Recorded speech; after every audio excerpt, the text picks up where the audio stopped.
Hello student. आप लोग के जो है यूपी बोर्ड का एग्जाम जो है बहुत ही नज़दीक आ गया है। लगभग जो है 35 दिन बच गए हैं। जो आपके लिए जो है आप अब जो है आपके लिए जो है एक एक समय जो आपके लिए बहुत इंपॉर्टेंट है।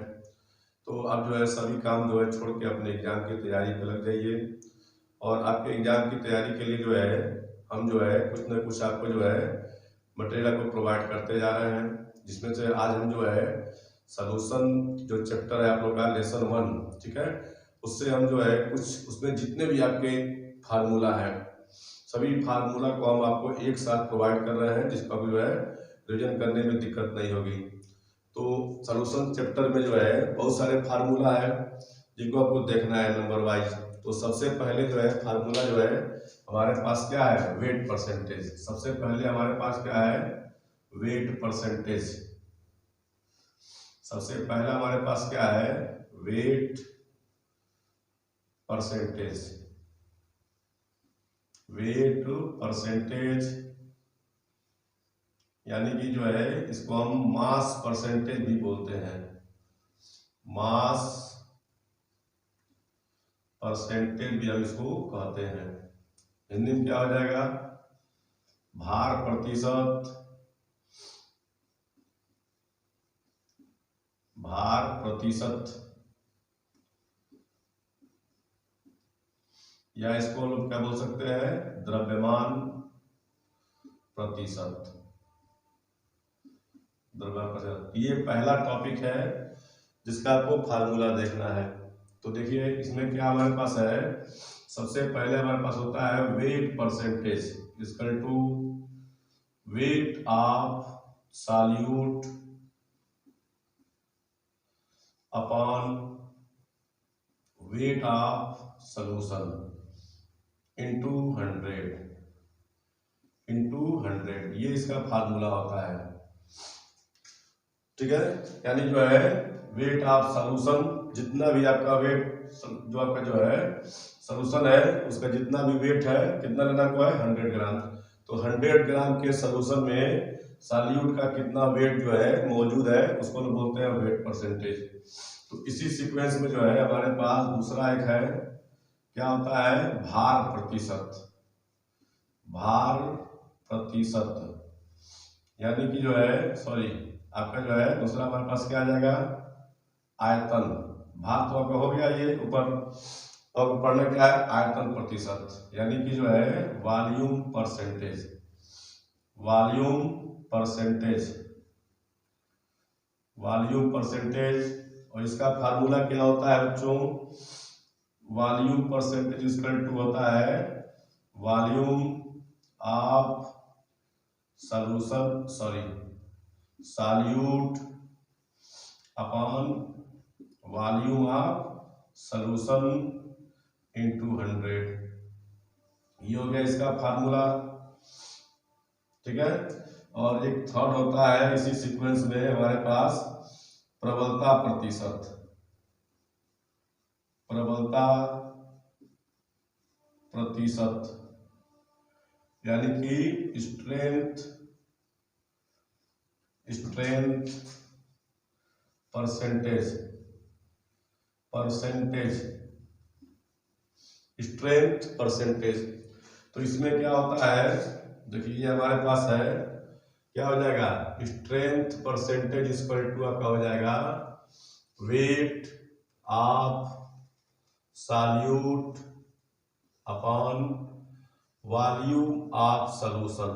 वॉल्यूम ऑफ सॉल्यूशन इंटू 100, ठीक है।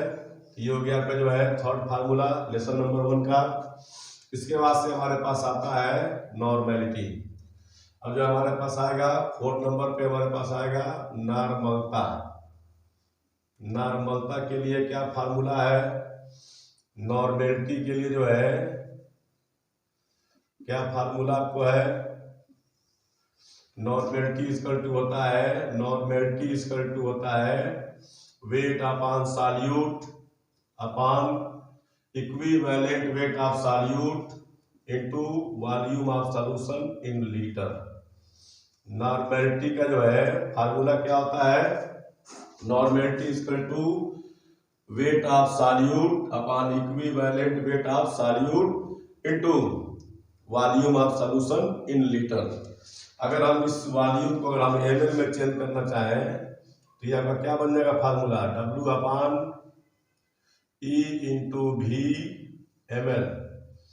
ml इंटू कितना हो जाएगा 1000 हो जाएगा, 1000 हो जाएगा। अब जो है इसमें जो है आपको क्या आएगी दिक्कत एग्जाम में, जब भी आपको एग्जाम में इसमें न्यूमेरिकल आएगा तो आपका जो है या तो वेट दे देगा और वॉल्यूम दे देगा, नॉर्मेलिटी पूछ लेगा, नॉर्मेलिटी दे देगा, वॉल्यूम दे देगा, वेट पूछ लेगा। ठीक है, या आपका जो है वेट देगा, नॉर्मेलिटी देगा, वॉल्यूम पूछ लेगा। ई जो है ई क्या हमारे पास है इक्विवेलेंट वेट ऑफ सॉल्यूट यानी विलेय का तुल्यांकी भार, ये आपको जो है कभी मेंशन नहीं करेगा न्यूमेरिकल में।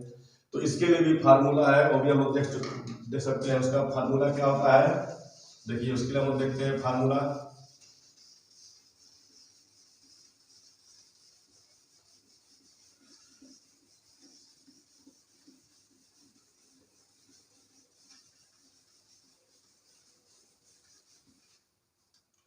तो इसके लिए फार्मूला क्या होता है, तुल्यांकी भार,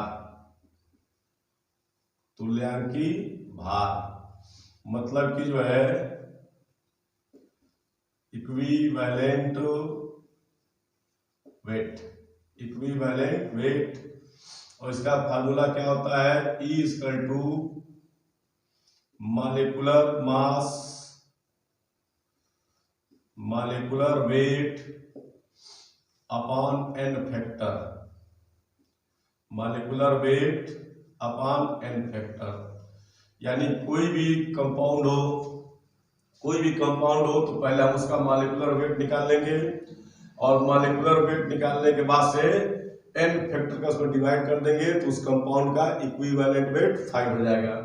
अब सवाल ये उठता है कि एन फैक्टर है क्या, तो एन फैक्टर जो है हम लोग क्या देखते हैं, हमारे पास जो है एन फैक्टर क्या है, तो देखिए हमारे पास एन फैक्टर अगर मान लीजिए कोई एसिड है, हमारे पास जो है कोई एसिड है, तो एसिड का जो है जितना भी बेसिसिटी होता होगा, किसी भी एसिड की जितनी बेसिसिटी होगी, किसी भी अम्ल की जितनी क्षारकता होगी, क्या होता है क्षारकता, number of displacement, displacement hydrogen ion.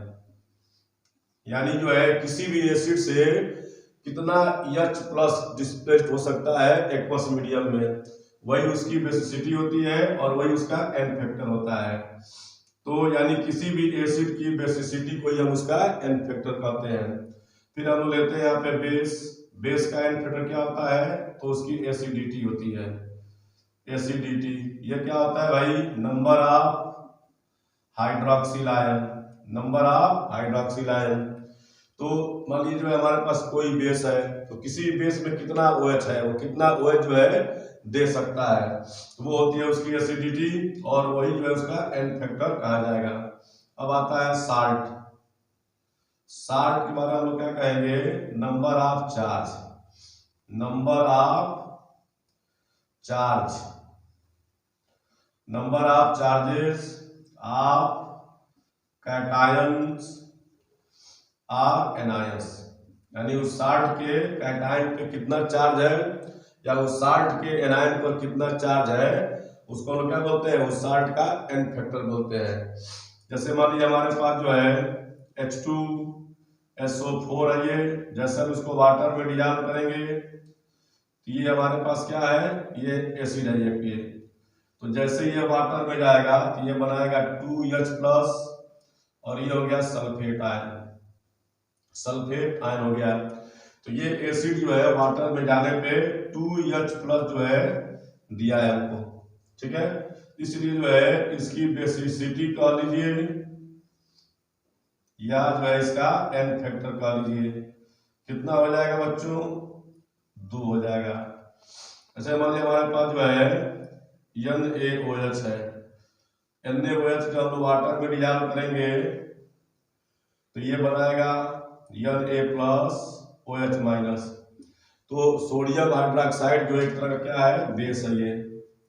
इस बेस को जैसे हम वाटर में डिजॉल्व करेंगे तो ये दे रहा है 1H1 हाइड्रोक्सिल आयन, इसलिए जो है इसकी एसिडिटी कह लीजिए या इसका एन फैक्टर कह लीजिए, कितना हो जाएगा बच्चों, 1 हो जाएगा। ठीक है, उसके बाद से जो है मान लिया हम लोग बात करते हैं साल्ट का। किसी भी साल्ट का जो है एन फैक्टर क्या होता है वो भी हम देख लें। तो किसी भी साल्ट का एन फैक्टर जो है क्या होता है, जैसे मान लिया हमारे पास है NaCl, इस NaCl को जो हम लोग वाटर में डिजॉल्व किए तो क्या बन गया, सोडियम प्लस और Cl माइनस, ये बन गया। तो देखिए ये इसका कैटायन है, ये इसका एनायन है, ये कैटायन है एनायन है। देखिए कैटायन पे कितना चार्ज है, 1 प्लस, और जो एनायन है उस पर कितना चार्ज है, 1 माइनस। तो चाहे इसका चार्ज हम ले लेते हैं चाहे इसका चार्ज ले लेते हैं, तो इसका कितना हो जाएगा एन फैक्टर, इसका एन फैक्टर आपका हो जाएगा 1। कितना हो जाएगा, एन फैक्टर 1। जैसे मान लिया हमारे पास जो है Al2 whole thrice of SO4, इसको जो है वाटर में डिजॉल्व किया गया तो क्या बना, ये बना 2Al3 प्लस और ये हो गया 3SO4 माइनस 2 चार्ज दिख रहा है। तो एल्यूमिनियम पे टोटल कितना पॉजिटिव चार्ज है, 1 एल्यूमिनियम पे 3 पॉजिटिव चार्ज, 2 एल्यूमिनियम है तो कितना हो गया, 3 पॉजिटिव चार्ज हो गया, कितना हो गया, 3 2 6 हो गया। 1 सल्फेट पे माइनस 2 चार्ज है, 3 सल्फेट आयन है तो कितना हो गया, 6 हो गया। तो 6 पॉजिटिव चार्ज है, 6 निगेटिव चार्ज है, इसलिए यहाँ पे जो है एन फैक्टर क्या हो जाएगा आपका, हो जाएगा 3, कितना हो जाएगा, 6 हो जाएगा, ये 6 हो गया एन फैक्टर। तो इसी तरह जो है एन फैक्टर आप जो है कैलकुलेट करके उसको तब जाके उसका न्यूमेरिकल लगाएंगे। तो ये हो गया नॉर्मेलिटी का। ठीक है, अब उसके बाद से देखिए आगे देखिए, अब उसके जो है अब हम लोग क्या देखेंगे,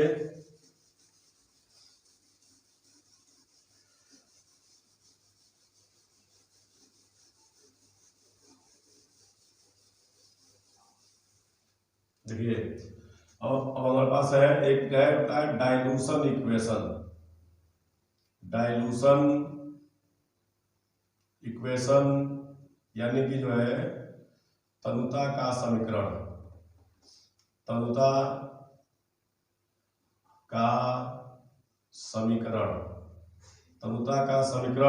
इसमें क्या होता है, तनुता का समीकरण क्या होता है, N1V1 equal to N2V2, N1V1 equal to N2V2, ये हमारे पास है डाइल्यूशन इक्वेशन। इसमें जो है कोई भी 3 वैल्यू दे देगा, N1 V1 N2 दे देगा और V2 का वैल्यू जो है पूछ लेगा, या N2 V2 V1 दे देगा और N1 वैल्यू पूछ लेगा। यहाँ पे 4 फैक्टर है इस फार्मूले में, तो कोई भी जो है 3 फैक्टर देखेगा, जो है एक जो है पूछ लेगा। तो ये हो गया हमारे पास। अब जो है उसके बाद से जो है क्या होता है, अब जो है परिणामी नार्मलता, रिजल्टेंट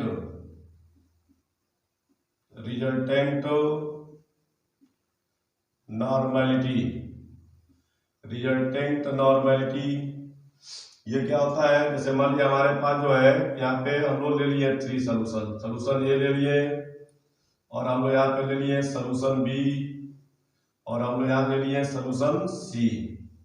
ये हो गया हमारे पास 3 टाइप का होगा सोल्यूशन। तो इसकी नॉर्मेलिटी क्या मान ले हम लोग, N1, और इसका वॉल्यूम क्या ले ले हम लोग, V1। इसका नॉर्मेलिटी हम लोग क्या ले ले, NB, और इसका वॉल्यूम हम लोग क्या ले ले, VB। इसका जो है नॉर्मेलिटी हम लोग ले ले NC, और इसका वॉल्यूम ले ले VC। हम लोग एक बड़ा सा कंटेनर लेंगे और हम इस कंटेनर में इन तीनों सोल्यूशन को हम जो है इंक्लूड कर देंगे एक में। ठीक है, तो जब ये तीनों सोल्यूशन आपस में मिल जाएंगे तो आपका बन जाएगा सोल्यूशन, एक अलग जो है बन जाएगा सोल्यूशन।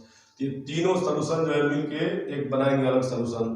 अब मान लो इसकी नॉर्मेलिटी अलग है, इसकी नॉर्मेलिटी अलग है, इसकी नॉर्मेलिटी अलग है, तीनों को मिक्स कर दिया गया है कि यहाँ पे हमारे पास आएगा NR, यानी इस पूरे सॉल्यूशन का नॉर्मेलिटी कितना होगा, उसी को बोलते हैं हम लोग परिणामी नॉर्मलता, यानी कि रिजल्टेंट नॉर्मेलिटी। और मान लो इसका वॉल्यूम है V1, इसका वॉल्यूम है VC, इसका है VB, और इसका वॉल्यूम कितना है VC। तो तीनों को आपस में मिलाया गया है, इनका वॉल्यूम भी मिक्स होगा, तो उसको हम बोलेंगे VR, रिजल्टेंट वॉल्यूम, परिणामी आयतन। तो कैसे हम इसको फाइंड करने के लिए इसका फार्मूला क्या होता है, NR resultant normality equal to N1 V1 plus N2 V2 plus NA VA NB VB, और यहाँ हो गया NC VC, और ये हो गया आपका जो है VR। तो इस फार्मूले से आप जो है इस जो है सॉल्यूशन का आप जो है रिजल्टेंट नॉर्मेलिटी फाइंड कर सकते हैं। तो ये तो बात हो गई नॉर्मेलिटी की। अब इसके बाद से हमारे पास जो है क्या है, हम लोग देखते हैं मोलैरिटी। हम लोग देखते हैं मोलैरिटी।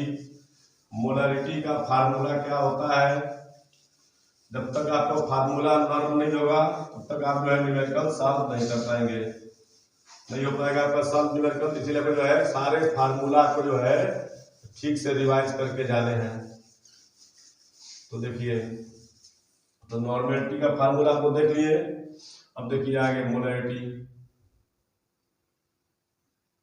मोलैरिटी इसका जो है कितना फार्मूला आपको पढ़ना है, देखिए इसका मेन फार्मूला होता है पहले molarity equal to weight of solute upon molar mass of solute into volume in litre. ये हो गया इसका formula. Molarity equal to weight of solute upon molar mass of solute into volume of solution in litre. अगर हम जो है इस litre को ml में लिखना चाहे तो ये फार्मूला आपका ऐसे चेंज हो जाएगा, ml में हो गया ये आपका, इनटू कितना हो गया 1000 हो गया ये, ठीक है। अगर मान लीजिए कभी क्वेश्चन में आपको वॉल्यूम नहीं दिया, ऐसा कोई क्वेश्चन आते हैं एग्जाम में जिसमें आपका वॉल्यूम देता ही नहीं है, तो डेंसिटी देता है। तो डेंसिटी के लिए फार्मूला हम लोग जो है इसी फार्मूला से बनता है, weight of solute density of solution into 10 upon molar mass of solute, molar mass of solute, ठीक है। तो ये हो गया आपका जो है मोलैरिटी फाइंड करने का फार्मूला। अब जैसा आप लोग पीछे पढ़े हैं नॉर्मेलिटी वाले में, तो M1 V1 equal to M2 V2 इसमें भी हो जाएगा। और रिजल्टेंट जो है मोलैरिटी, रिजल्टेंट मोलैरिटी हम लोग क्या हो जाएगा, बोलिए MR equal to MA VA plus MB VB plus MC VC और अपान VR हो जाएगा, VR हो जाएगा। ये हमारे पास फार्मूला बन जाएगा ये। अब जो है क्या होता है, अभी हम लोग पढ़े हैं नॉर्मेलिटी और फिर हम लोग पढ़े हैं मोलैरिटी। दोनों को जो है मिक्स करके आपका न्यूमेरिकल जो है कभी एग्जाम में दे देता है। नॉर्मेलिटी देख के डायरेक्ट आपका मोलैरिटी पूछ लेगा, या आपका मोलैरिटी देगा आपका नॉर्मेलिटी पूछ लेगा। तो उसके लिए फार्मूला क्या होता है हमारे पास, एक जो है normality equal to n factor, normality equal to n factor into molarity. ये हो गया normality equal to n factor into molarity. ये हो गया हमारे पास जो है मोलैरिटी का फार्मूला। अब देखिए आगे हमारे पास क्या है, नॉर्मेलिटी मोलैरिटी। अब क्या आएगा हमारे पास, नॉर्मेलिटी का फार्मूला आप लोग देख लिए, मोलैरिटी का फार्मूला देख लिए, दोनों का जो है मिक्स फार्मूला देख लिए। अब हमारे पास क्या आता है, मोलैरिटी। मोलैरिटी, मोलैरिटी यानी कि मोललता, मोललता, मोललता। देखिए इसमें क्या हो जाएगा, molarity equal to weight of solute, molar mass of solute into weight of solvent in KG. क्या हो गया, यानी क्या होता है, weight of solute upon molar mass of solute into weight of solution in KG. अब अगर हम जो है इस केजी को जो है ग्राम में लिखना चाहें तो m equal to W upon m into capital W in gram. जैसे यहाँ पे ग्राम आता है जो है आपका 1000 का यहाँ पे मल्टीप्लाई हो जाएगा। तो ये हो गया हमारे पास जो है मोलालिटी का फार्मूला। उसके बाद से जो है हम लोग देखेंगे मोल फ्रैक्शन का। मोल फ्रैक्शन का फार्मूला क्या होता है बच्चों, ध्यान दीजिए। तो मोल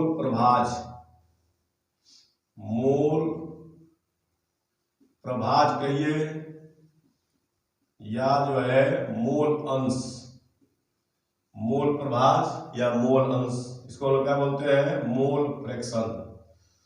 मोल फ्रैक्शन इसका फार्मूला क्या होता है, मोल, इसका सिंबल होता है यक्स, यक्स मतलब मोल फ्रैक्शन। तो मोल फ्रैक्शन इसका टू क्या होता है, mole of A component, mole of A component upon mole of solution, mole of solution. यानी जो है आपका जो भी सॉल्यूशन है उसके अंदर जितने भी कंपोनेंट हैं, कोई भी एक कंपोनेंट लेंगे उसका मोल, किसी भी एक कंपोनेंट का मोल, और अपान में टोटल मोल, सॉल्यूशन का कुल कितना मोल है, टोटल कितना मोल हम लोग डिवाइड कर देंगे वन कंपोनेंट के मोल में। जैसे मान लिया हमारे पास क्या है, सॉल्यूट है, इसको जो है किसी सॉल्वेंट में मिक्स किया गया और आपका बन गया सॉल्यूशन, ठीक है। तो मान लिया इसका मोल कितना है N1 और इसका मोल कितना मान लिया हम लोग N2, इसका कितना हो जाएगा N1 प्लस N2। तो अगर आपको इस कंपोनेंट का निकालना है मोल फ्रैक्शन तो लिखेंगे N सॉल्यूट इक्वल टू कितना, इसका मोल लेंगे हम लोग और हम लोग ले लेंगे total mole N1 plus N2। ये हो गया इसका फार्मूला। अगर आपको निकालना है सॉल्वेंट का मोल फ्रैक्शन, अगर आपको निकालना है सॉल्वेंट का मोल फ्रैक्शन तो सॉल्वेंट का मोल लेंगे N2 अपान N1 प्लस N2, ठीक है।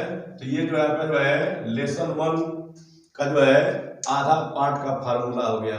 इसके नेक्स्ट वीडियो में हम जो है जो बचा कुचा जो फार्मूला है उसको जो है नेक्स्ट वीडियो में आपको जो है प्रोवाइड करेंगे।